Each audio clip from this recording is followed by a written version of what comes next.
some major breaking news in the Idaho murders, that quadruple Idaho murders involving the suspect in this, Bryan Kohberger. He's the man that's accused of murdering those 4 students in their off-campus home. Now, tonight, for the first time, we're seeing never before seen body camera video from the search of Kohberger's apartment and audio from the judge who is authorizing a search warrant of a storage unit. We're going to play those out for you, and then we're going to be joined on the back end by legal analyst Nicole DeBoard. But we want to first show you this redacted body camera video from when Washington State University police first searched Kohberger's apartment in Pullman. Let's watch that now. Go.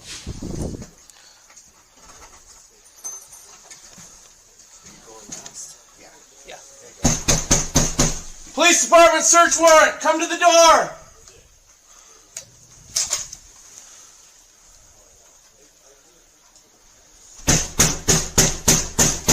Police department search warrant, come to the door.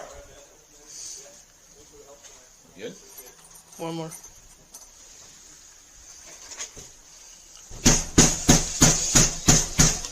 Police department search warrant, come to the door. Open the door and do an announcement.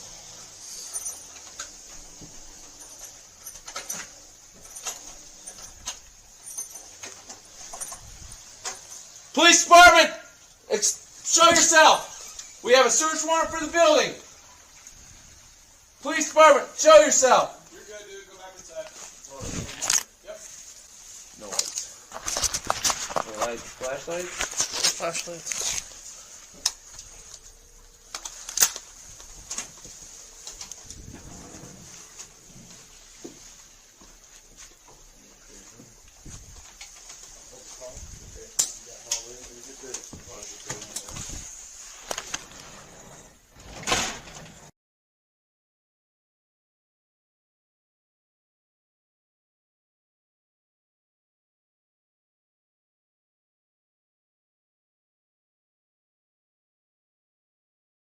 Talbot, the bedroom door is locked. He wants to boot it.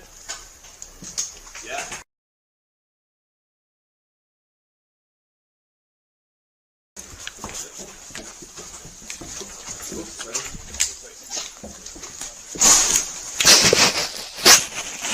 Sierra 302, you can clear the air.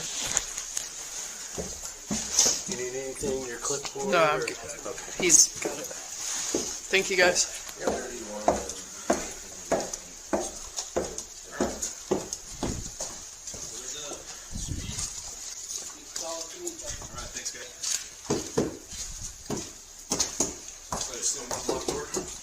Huh? Just one locked door? Yeah. And we didn't boot it because the keys actually worked. What? Oh, sweet. Oh, even better. It's locked because there's only one option. Later today, we're gonna... I'll talk later. Yeah. And I'm still... Thanks, guys. I'm still recording, unless you don't want me to. I'm just gonna read the warrant. Well, I'll go inside and read it. Yeah. So we've got Bryan. Biggest thing, the date, and all this scope of it. Okay. Do they want a copy of it? Yeah. Yep. I'm just going to do a quick walkthrough, see what we can see. Are there lights on in there? There are some, yeah. And we can turn them all on. So. You want a copy of the warrant, just so you can read it? Thank you so much. Yep. Hands in pockets, walk around.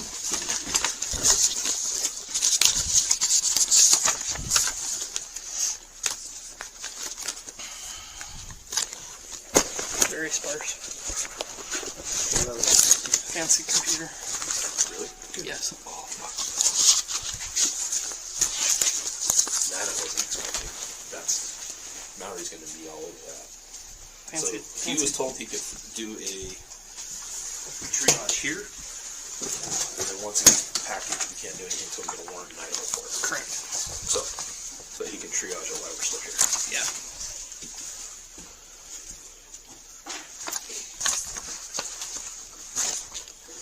Yep. The technical specialist is authorized.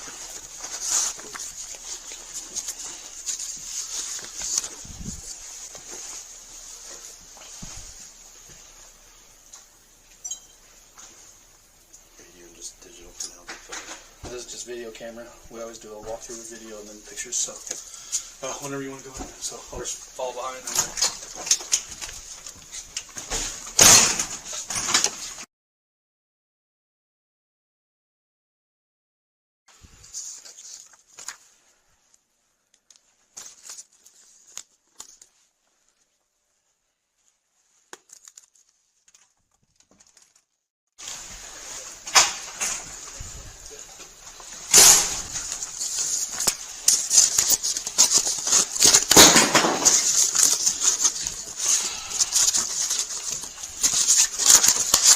Holy crap, it's long here.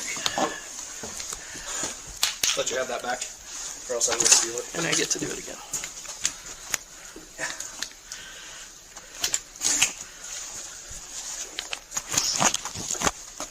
Appreciate your help. Anytime. Monday at 3:32 then. Okay. Sounds good. I don't have it. I'll have to work on it. I unfortunately get to work whenever they tell me to work.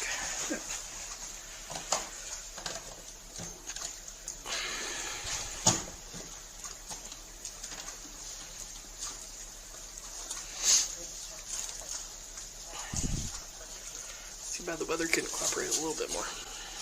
Well, at least it's melting-ish. The drive up today was not fun. There may have been a lot of expletives said. Yeah.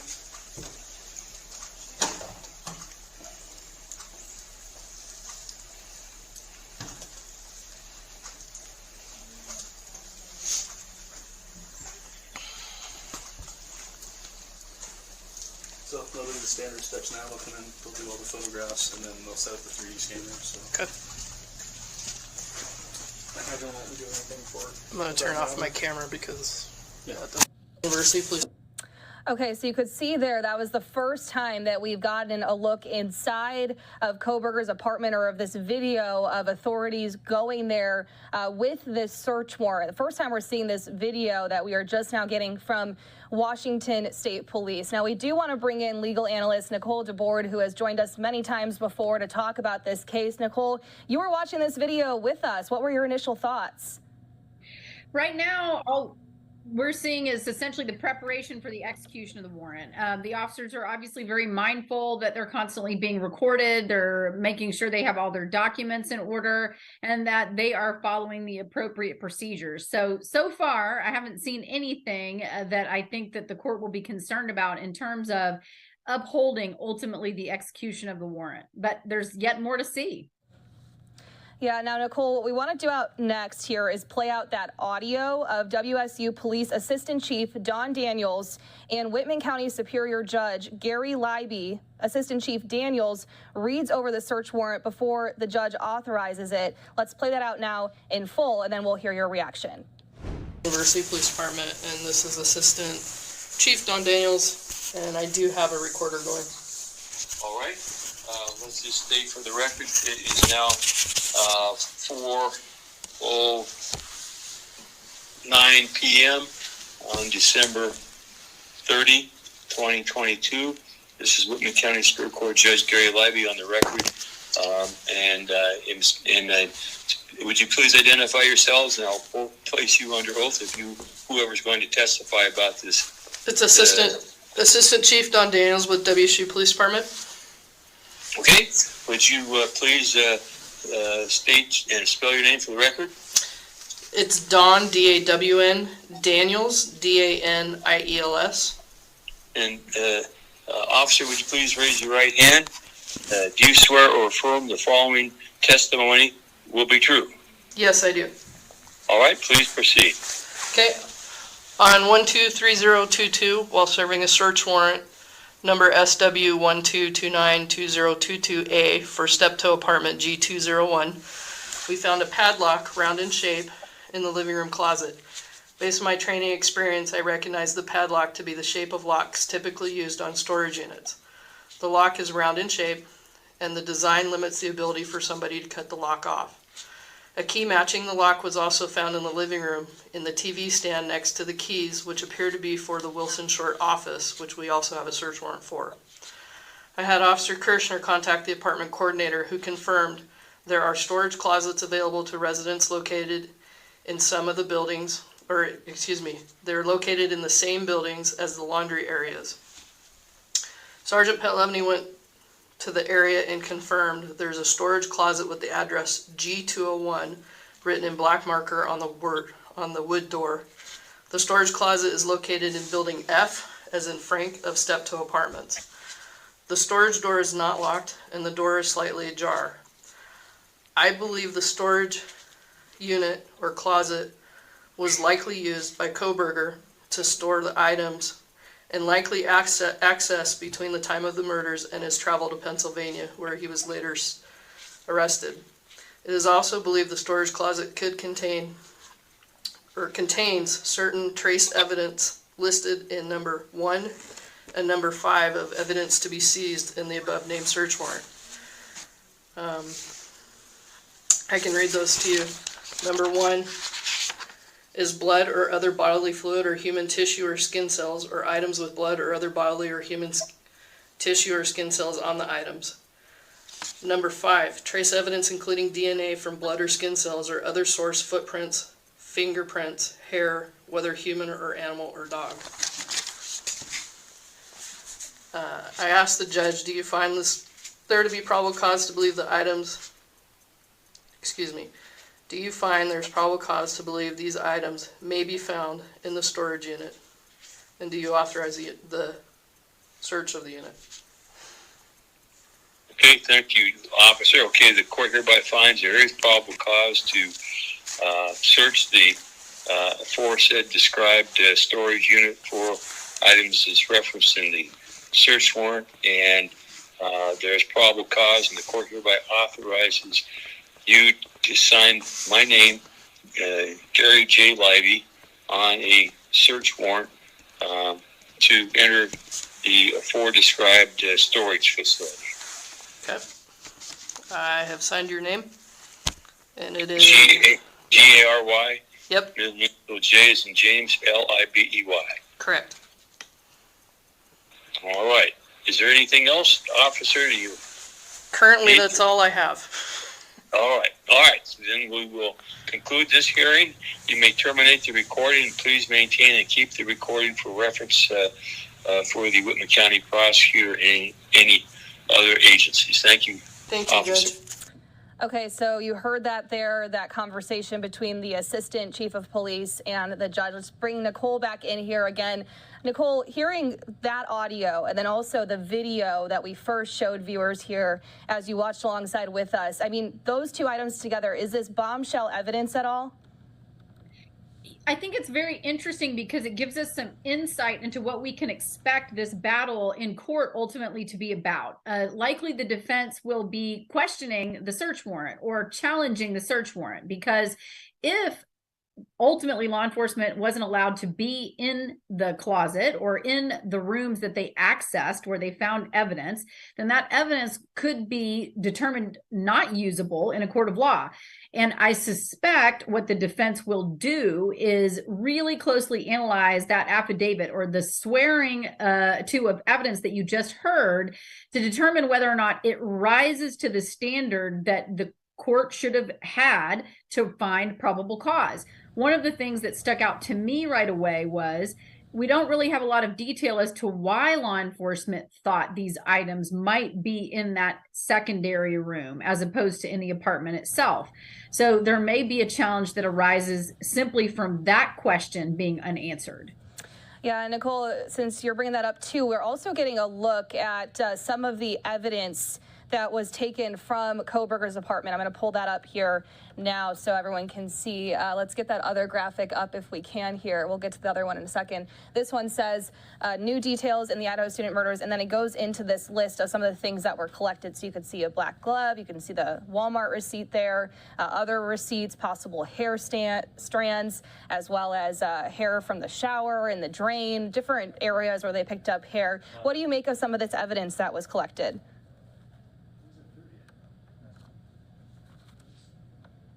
Test to see if they can link things that are found in Kohberger's apartment or in his storage unit back to the apartment or the home where the murders took place. And if they can, that is going to be a very tough hurdle for the defense to overcome. So for example, you see this black glove. Does it have any biological material on it that might be attributable to the murder scene, for example? What could be in the dust container from the vacuum? There are marshal's receipts. What kinds of items were purchased at the store and are listed on those receipts, and when were those purchased? The list goes on and on. Each of these things has potential forensic or investigative value, and so the fact that the search warrant netted these items will mean that the search warrant is going to be closely scrutinized by the defense team. Yeah, we do want to pull up this other list now as well that shows what tested positive for blood. 4 things here. Reddish brown stain on an uncased pillow, brown irregular drip on mattress cover on bed, underside of rug under coffee table in living room, and a linear brownish red stain on the carpet in the living room under the rug. What exactly could this mean, Nicole?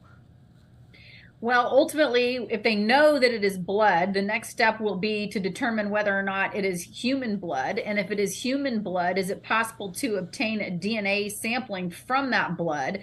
And of course, the next question is, whose DNA does the blood contain? And if it contains DNA that can again be attributable to people who were inside the home where the murders took place, this is going to be a very difficult hurdle yet again for the Kohberger team. Yeah, so a lot of new information here as we continue to talk about this. Nicole, I do want to take a couple steps back here, though, because there's been a lot of recent news that has come out as of lately. Let's talk a little bit about this gag order. A coalition of 30 news organizations launched another effort this week to get a gag order lifted in the case. The coalition had asked the Idaho Supreme Court earlier this year to reject the gag order issued in the case against Kohberger. And then last week, the Idaho Supreme Court unanimously denied the request, saying that the news group should have first asked the lower court to have the order lifted. Can you explain all of this in simple terms for viewers to understand? Sure. What the highest court has said is not that we are thinking that you're wrong to the news coalition, right? They have heard the complaint, but what they're saying is that we're not the right place to be complaining to at this point. If you have a complaint, take it back to the court that made the original decision, give that judge the opportunity to correct their decision or to clarify their ruling about what the gag order means. And if you still don't like the answer, then you can come back to us and we'll determine whether or not that court did their job correctly. Okay, so then there's supposed to be another court hearing on May 25th, about a month before the preliminary hearing in June. Can you talk about what we can expect from each of those? I think that we're going to hear more of what we've been hearing. We're going to be hearing about different sort of loose ends being tied up, any evidence that needs to be produced that hasn't yet been produced, any settings for any future motions to suppress, for example. This is a date on which the court should be alerted to outstanding items that both sides want the court to address. Okay, and then another major topic of conversation, Nicole, that we've also talked about too, is a surviving roommate in this. One of the two has agreed to interview with Kohberger's defense. With it believed that she may have allegedly seen or heard things that could help the defense in this. Can you explain this? And is she legally obligated to meet with them? At this point, I don't think that she's legally obligated to meet with them. What could happen is that she could be forced by subpoena to actually come to court and testify. But instead, what it sounds like she's elected to do is let's skip that process of being dragged down to court sort of involuntarily when it's convenient for the court. Let's pick a time when it is convenient for all parties to meet with the defense team to find out whether or not you actually believe, after talking to me, that I have valuable information or exculpatory information, which is information that tends to assist the defense in some way. Okay, yeah, that makes sense. So we do want to play out another video now. This is the last bit that we want to show people here. It's body camera footage of Bryan Kohberger getting pulled over by police. So this is a month prior to the murders happening at all. So let's play that portion out now. Hello, officer. I am Officer Loangus. Stops being audio and video recorded. I think you know why I stopped you. You ran the red light. what actually happened was I was stuck in the middle of the intersection. Yeah, So I was I was forced behind to you turn the whole left. time. Yeah. Yeah. So technically you're not supposed to enter the intersection at all for that reason, because if the light turns red, then you're stuck in the intersection, and then you run the red light. So that's the reason I stopped you. Do you have your license on you? Yep.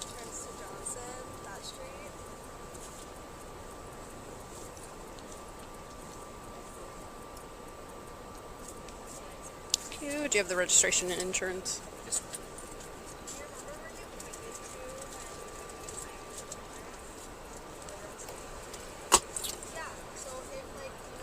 Let me just get this for you out.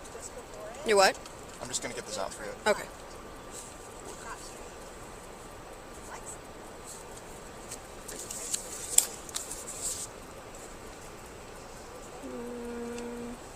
So would you explain that to me a little bit further? So in Pennsylvania, when you're stuck like in their intersection, you have to make the left. So what would the appropriate thing for me to have done been? Not- Just You're back up in not that supposed to situation? block an intersection like that in Washington, so just by you blocking the intersection, that's technically a ticketable violation, and then then you're running a red light, so it's another ticketable offense. So you're not supposed to proceed into the intersection until you can go, because a lot of people do what you just did, right? Is like you're sitting in the intersection waiting, and then turns, and then you're blocking, so. Yeah, there was a little bit of confusion with speeding because someone had stopped. I wasn't sure what they were doing, and then they put on their light to turn. So I thought that maybe they were letting me go through. Oh, Did you see that? no. Yeah, like right before I made the turn, there was someone who like made a right. They didn't have their signal on, so I wasn't sure if they were just waiting. Yeah, so I would just advise, Yeah. just don't enter the intersection until you can go, so you don't get stuck. Let's see. But in that situation, the best thing to do then would be back up and not. I don't know if there's a best I- thing I to do in couldn't- that situation, because you're either going to back up into somebody, Yeah. or you're going to run a red light. So, or you're going to be sitting in an intersection. Yeah. There's not really a great option there. Yeah, I was just slightly into the crosswalk, so. Yeah, where I'm from Pennsylvania, we actually don't have like crosswalks. Oh, So even if interesting. you're kind of slightly, there's a little bit more leeway as well. Like there are a few lines. Like there's one white line and there's another one in front. Like there's like a certain Yeah. margin from which you can actually kind of put your vehicle, place your vehicle. Yeah. Yeah, so I know laws vary state to state, but there is a law Yeah. in Washington for blocking an intersection like that, proceeding through when Yeah. you don't, when you're just stalling. I forget the actual verbiage, I can find it for you, but it's like stalling, blocking an intersection. Yeah, I'm just curious about the law. I don't mean to. Oh no, yeah, I yeah, can not, find like, it for you. disagree with Yeah. anything. But, 1 second. That looks good on a Hyundai. I don't see Pennsylvania registration like at all. Okay, let's see. Expires November 22nd, or 2022. Okay. And yeah, one of those is actually. yeah, okay, that looks good. I'll hand that back to you. I'm just gonna go check your info. I'll try to find that RCW, the law for you, and I'll be right back. Thank you. All right.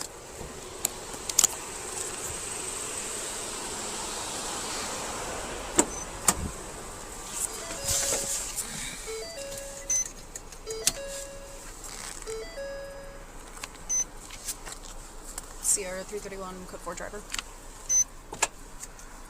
Go ahead. Last of Kohberger, King, Ocean, Henry, Boy, Edward, Robert, George, Edward, Robert. First of Bryan, Boy, Robert, Young, Adam, Nora. Middle C, Charles, date of birth 112194, Mount Washington.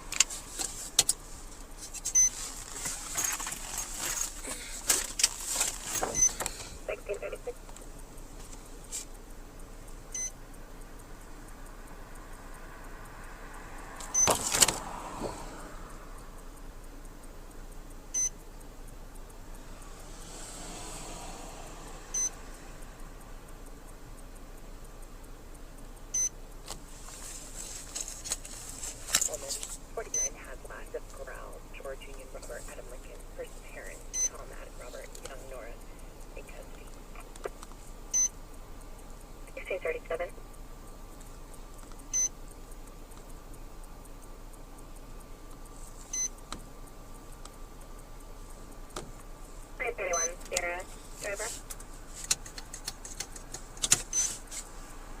ahead.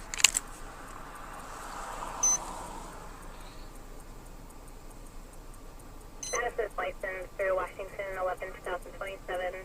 The vehicle is valid on a 2005 Hyundai Sonata. Copy, it should be an Elantra. Received. Copy, it might be. It actually says the DM, so that's my bad.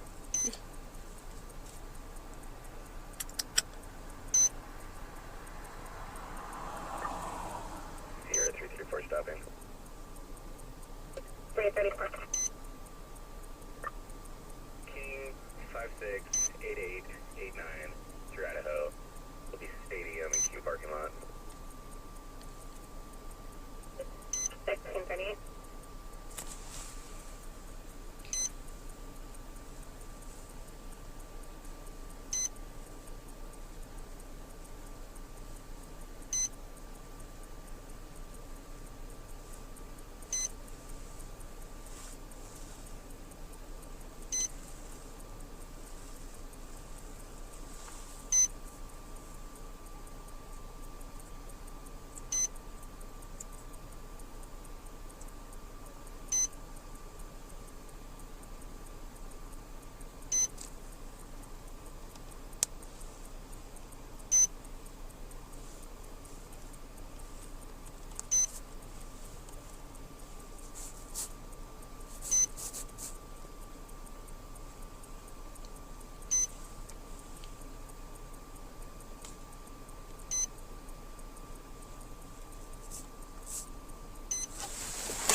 Okay, so I found it. So I don't know what in Pennsylvania where you go to find laws, but in Washington it's called the Revised Code of Washington.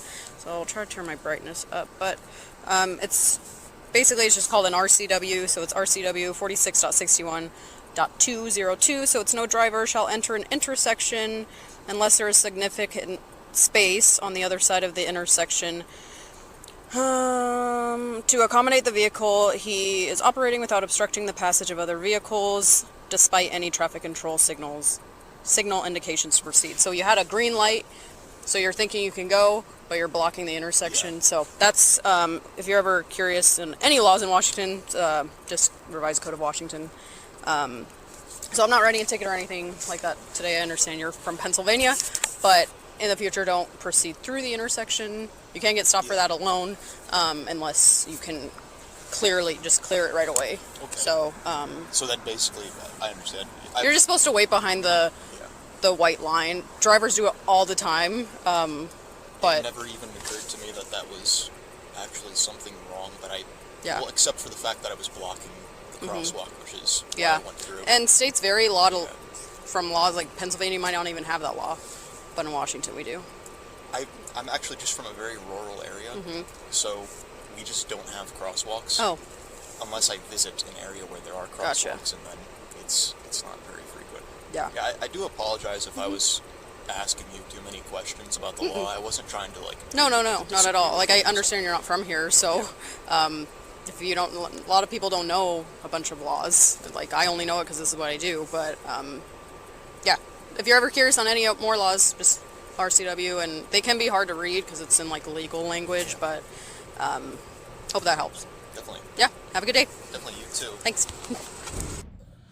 Okay, so not the most exciting video there, but we do want to bring back in legal analyst Nicole DeBoard, who's been joining us throughout all of these videos that, Nicole, you and I are also watching for the first time. What stood out to you most about this one in particular? Well, really a couple of things. I mean, one, if I'm his defense team, I do not look forward to that individual testifying. He definitely thinks he's smarter than anyone he's talking to, which is a terribly risky situation for someone who is accused. He was also, in my opinion, just came across very, very odd. I mean, to suggest to the law enforcement officer, for example, that there are no crosswalks in Pennsylvania initially is just bizarre. And quite a lot of the dialogue that he's having with the officer is very, very off.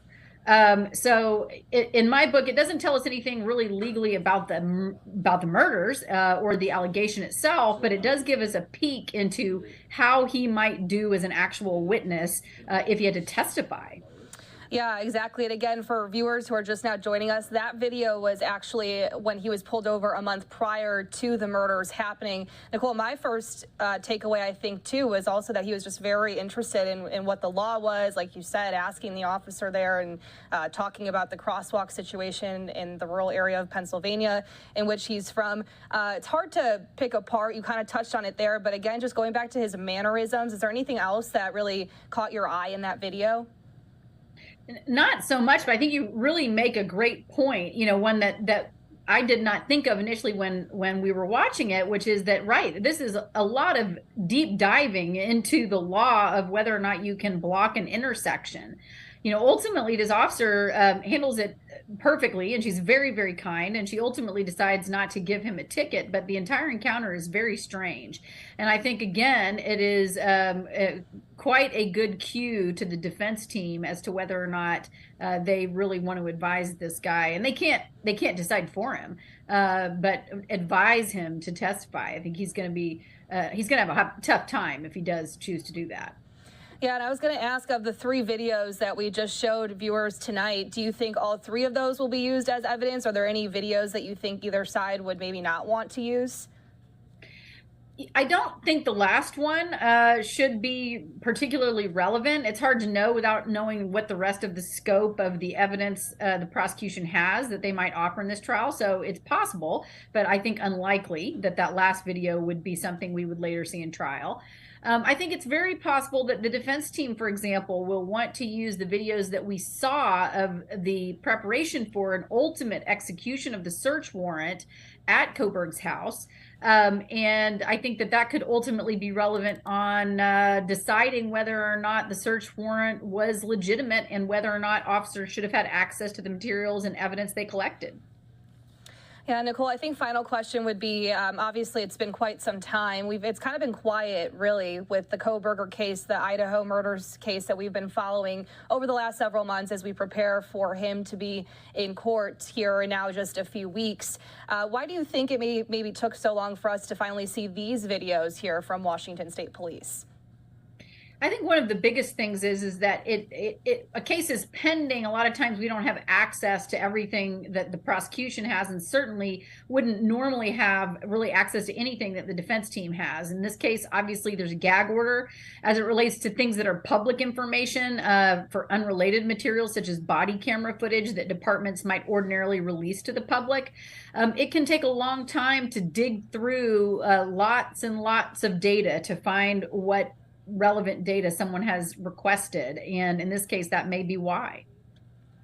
All right, well, thank you so much for helping us break all this down. There was a lot to unpack. Nicole DePord, legal analyst, always doing a fantastic job of really helping us understand exactly what's going on here. Nicole, I'm sure we're going to talk a lot more soon, but we really appreciate you sitting here and watching those videos through with us and viewers for the first time.